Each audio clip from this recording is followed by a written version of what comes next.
Yo, what is going on YouTube? It's your boy Dan, aka aDrive, bringing you guys another Pokemon Sword and Shield video for you guys today. We're gonna talk about a bunch of different things regarding Pokemon Sword and Shield and some other Pokemon stuff, including a pretty crazy rumor that we're gonna talk about towards the middle or end of the video. But first, we're gonna talk a little bit about the graphics and some of the improvements there, and some really cool images that just show how this game is gonna look pretty beautiful in my opinion. Bear with me, guys. I'm actually pretty sick. I'm still like fighting this cold from like a week ago, dude, and it's like hitting me like a truck today for whatever reason. But we're gonna just hang in there. So hit that like button down below, subscribe if you guys are new, and let me know your thoughts on this graphic kind of breakdown and then the rumor as well, because like I said, this rumor is pretty crazy. So the first thing I wanted to mention, we're here on PokeJungle, and PokeJungle is doing a little comparison here of Ribombee and the different models shown in Pokemon Sword and Shield. And I'm gonna use the term models and textures and all that stuff, it probably inaccurately here, and we'll talk about that as well. But as you can see, just to the naked eye, there's a pretty significant difference here when you look at this Ribombee on the left-hand side and the one from X and Y, or I'm sorry, Sun and Moon rather. You can see there's a pretty big difference in terms of just how the Pokemon looks and how it feels and just the clarity of the image and all that stuff. And there's a lot of things that kind of lead us to that, but one of the things is obviously the 3DS is in like 240p, so it's in like really low resolution, so it's like pretty bad quality, and obviously the Switch is going to be in HD. I believe it's 1080 or 720, so it's going to look a lot better there. But Moo Crush on Twitter was very quick to let everyone know that the models are the same models, they just have better textures and are taken at different frames in the animation. The Sword and Shield is in a different engine, hence the better shading and lighting. That's not how models work. So this is just to clarify that this Ribombee is the same model, apparently. However, it is just the lighting, the textures, the shading, and the engine that it's in that makes it look different. Now, I don't really think it, for me as a Pokemon fan, it doesn't matter to me. I don't care if it's the same model or whatever. It doesn't matter to me. All I know is, as the casual person that I am, the one on the left looks a heck of a lot better than the one on the right, and that's what I care about. So anyway, I'm really excited about this. I think when you look at it side by side, you can just see how drastic and how much better it looks when it's on the Nintendo Switch. So that's something really cool to note. Crush also goes to say that if you don't understand how they can be the same, here's how. Ever since they started using 3D models, they've been using really high resolution models that are scaled to match the hardware screen resolution. So Crush is saying that they were made to be high resolution to begin with, and they're downscaled for the 3DS. And we can actually see that when you play through Ultra Sun and Moon on an emulator like Citra. For those watching my GhostLocke playthrough with Pokeaim, you can see that their sprites look way better. They look way better in Ultra Sun and Moon because we're playing through HD Citra, which makes the game look a heck of a lot better. So this is actually a model of Pikachu from Ultra Sun and Moon, but scaled in Citra, so it looks way better, and you can see exactly how that works. So again, I don't necessarily think it really matters too much in the discussion here. People, I guess it matters in the sense that they said they had to do new models or whatever. Whether or not they're new models or not, ultimately, I think the game is going to look awesome, and I think that shots of this Ribombee here and comparing the two really shows that, and that's something that I'm really excited about. And then here's a shot of Sneasel, just to give another example here of a Pokemon that looks so much better. I mean, it just looks so much better, just so much smoother and things like that. The lighting looks way better, so on and so forth. So I personally am starting to get really amped up about Sword and Shield from a graphic perspective. I'm not worried about the people who are hating on the graphics and stuff like that. I mean, I think we just gotta play the game and see how it goes. I generally don't play Pokemon games for the graphics to begin with. I play for the adventure, collecting, and things like that, but good graphics are a bonus to me. So I'm pretty hyped about that. And then a couple other models were shown. We got to see Sableye and Aegislash, and I think Sableye looks really cool personally. And Aegislash obviously looks really good as well, but the Sableye one just really jumped out to me. Specifically, I just felt like it looked really good. So that's my thoughts on the models and kind of the breakdown there. Again, this is something that's been talked about a lot, and it was something I wanted to touch upon here, as we do see these models look way better in Sword and Shield. There's been so much discussion about the graphics, and I honestly feel like the graphics discussion really have stemmed from the people who are upset about the national decks. I think that the two go kind of hand in hand, believe it or not. Next bit of news is the first set of V cards for the new TCG have been kind of revealed. We've got a handful of them: Celebi, Victini, Keldeo, Tapu Koko, and Regirock.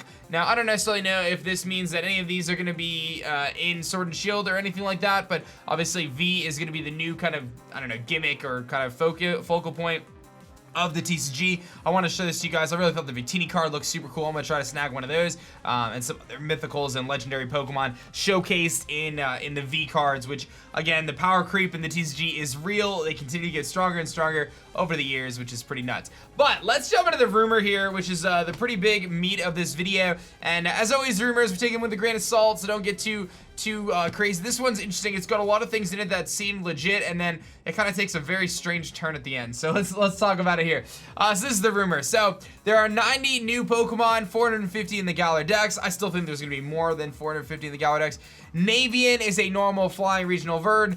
Nightalon is normal and flying, and then it evolves from Navian and then evolves into Corviknight, which is steel flying. So this is saying there's a normal flying bird, regional bird, that evolves into Corviknight. We know that Corviknight is 3 stages from a recent leak that I covered on the channel. And then it talks about Entity evolves into Polteageist. Now, obviously, Polteageist, we know, is the teacup Pokemon. It's a 2-stage Pokemon. It's the second Pokemon in that stage. And we have a lot of reason to believe that it has a pre-evolution, as per the same leak, as we know that Corviknight is the 3rd evolution in that line. Entity is the name that came from a post from like 5+ years ago that said that, hey, there's a Pokemon called Entity, it's going to evolve into Polteageist. And then Polteageist came true, so now this is saying that Entity is also going to come true. Perhaps that is what's going to happen. Perhaps not, I don't know, but very interesting stuff there. It talks about Oremenid, which is a rock and dark type. It's a black-colored humanoid Pokemon, which actually piggybacks off of a previous rumor from way back in the day that I believe previously predicted alchemy. So that's very interesting. Again, we're tying in all these different rumors. For those who've been watching my Sword and Shield coverage for months now, you probably remember that leak. There was one that talked about a whipped cream Pokemon. That's alchemy. It talked about a humanoid-looking Pokemon. That might be Oremenid. So I don't know.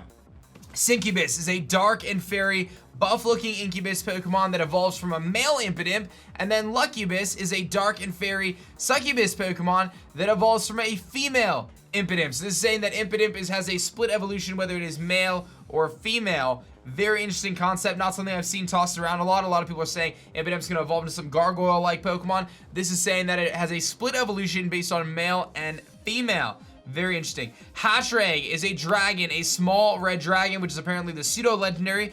Dranau is a dragon fire, which evolves from Hatchrag. And then GhostLocke, I don't know how to say that, evolves from Dranau. So this is saying that the pseudo-legendary line is a small dragon that turns into a dragon and fire, which obviously would replace Turtonator and Reshiram in terms of typing. We've already seen a handful of Pokemon kind of replace legendary typing, a Pokemon that probably aren't going to make it in the game. Duraludon and Dialga, I'm looking at you. We got Zorothea, which is a fairy dragon that evolves from Galarian Zoroark. So this is saying that Zoroark gonna get that Galarian treatment, get a new Galarian form in this game, which we'll talk about here momentarily. And it says that it gets Zoroark gets an evolution, and then it gets a fairy dragon evolution, Zorothea, which it's pretty crazy, to be honest. It's pretty wild out there. Gukarme, a dragon and poison evolution from Sliggoo, which is a more menacing looking dragon than Gudra. So this is saying that Sliggoo gets the split evolution line, which is Gukarme, which is dragon and poison. Pretty crazy stuff considering Gudra's a Gen 6 Pokemon and it's relatively new. So there's some gym leaders that haven't been revealed yet. Kabu, piggybacking off of the Affleck leak. Old Blacksmith from Johto, you fight him in a large steampunk city in the middle of Galar, which I think we can all kind of picture. Opal is the fairy gym leader, again, piggybacking off the previous leak. Actress with flashy hair and clothing, you fight her in the Mushroom City, okay? And then here's where some of this stuff I think actually is pretty legit, or at least could be legit, rather. Sword exclusive, Nicholas is the ice type gym leader. He's a middle-aged man fighting in the snowy area. And then the shield exclusive is Danny, who's the dark type. She wears all black and implied to be Opal's sister, fought in the same area as Nicholas. So if you actually look in the map and you like zoom in really closely, you can see that the ice type location does look like it could be a dark type gym as well. So I wouldn't be surprised if they did split gyms there, just like they did with Bee and Alistair for the ghost and fighting type gym. The more differences between the two versions, I feel like the more likely people would buy the two versions. So I wouldn't be surprised if they continue to find ways to make the two games different in terms of exclusive gym leaders. It seems like a pretty easy thing for them to do, and they've already shown it once with the gym leader, so why not do more? And then it talks about other exclusives, which would be, or maybe not exclusives, but Owain is the dragon type leader, is a large stern man who wears armor made of dragon scales. You can fight him in the large castle before Victory Road. And then Kairi is the steel gym leader, has a Valkyrie motif in her design, can be fought in the building before the Pokemon League. So that's pretty interesting stuff there. Now it's gonna jump into some Galarian forms. Carnivine getting a poison and dragon Galarian form, which I find very suspicious considering the fact that Gukarme gets a dragon poison, which is apparently the Sliggoo evolution split line, but coincidence nevertheless. Zora getting a fairy Galarian form, evolving into fairy and fighting as Zoroark, and then apparently evolving into fairy dragon as Zorotheo. I don't know, man. I'd say that this rumor gets a little crazy towards the end. Like, there's so much in this that I'm like, wait a minute, I actually feel like that could be a thing. But then that just kind of really throws me off. Like, why would Zora go from fairy to fairy fighting to fairy dragon? Question mark? I don't know. And then this is what really kind of throws me off a little bit. Not that it's impossible, but Pokemon Let's Go Togepi and Meryl, Let's Go Pikachu-esque remakes of Gold and Silver releasing in 2020. Johtonian forms are introduced, 13. Sirfetch'd gets a darkened flying instead of being fighting, and the design is used like the Madame Pokemon that we've talked about. Rhyperior becomes Rock and Steel, looks like Rhydon and Rhyperior. Red plated is replaced with Samurai armor. Munchlax gets a ground typing, and Snorlax gets ground and fighting for Johtonian forms. Now, it's not that crazy to think that they're gonna do these new forms all the time because, you know, it kind of aligns with the fact that they're doing it for the second generation in a row, Alolan and Galarian. But for them to backtrack and say, okay, we're gonna do Johto forms now of, you know, various Pokemon seems a little off. Like, why would Rhyperior be in Let's Go Togepi and Meryl if, you know, they didn't include Crobat in Let's Go Pikachu and Eevee? That's kind of like my hang up there, but I guess there's always the chance that they can change the formula up. I don't know, some pretty interesting stuff. I feel like when I look at this, there's some things that I'm like, yo, I could totally see that, like the Corviknight stuff and the Entity stuff, and then the idea of, you know, Incubus, Incubus, that's a band. Impidimp evolving into Syncubus and Luckybus, split evolution, kind of interesting. This dragon idea, kind of cool. Some of the gym leader stuff, again, seems pretty cool, but then it gets a little wild, like I mentioned. So I'm not really sure what to believe here. I'm not necessarily going to take this one as 100% by any stretch of the imagination, but we'll have to keep our eyes and ears out. I think there is going to be new news soon. I think that they're going to start to crunch that reveal cycle and maybe go every 2 weeks instead of every month now. So I would keep your eyes and ears peeled over the next few days. We may get something new by the end of the month, or at least for Halloween. Or not Halloween, but October, the beginning of October. So, fingers crossed. Let me know your thoughts on the graphic updates. Let me know your thoughts on this rumor. And that's going to be it for me, guys. My name is Dan. I also go by aDrive, and I'll catch you guys on the next one. Peace.